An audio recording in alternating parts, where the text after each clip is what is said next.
ప్రార్థనలో చాలా రకాలు ఉన్నాయి.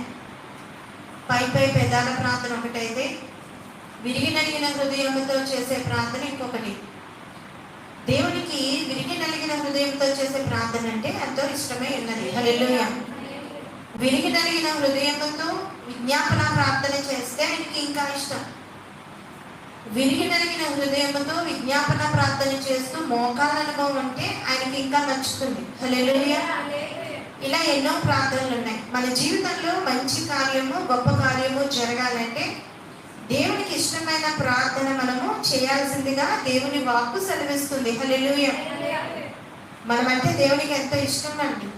మీరన్నా, నేనన్నా, సంఘం అన్నా దేవునికి ఎంతో ఇష్టం. మనల్ని ఎంతో ప్రేమిస్తున్నాడు ఆయన. ప్రేమించే సంఘాన్ని దేవుడు వదలడు. నమ్ముతున్నారా? హల్లెలూయా. ప్రేమించే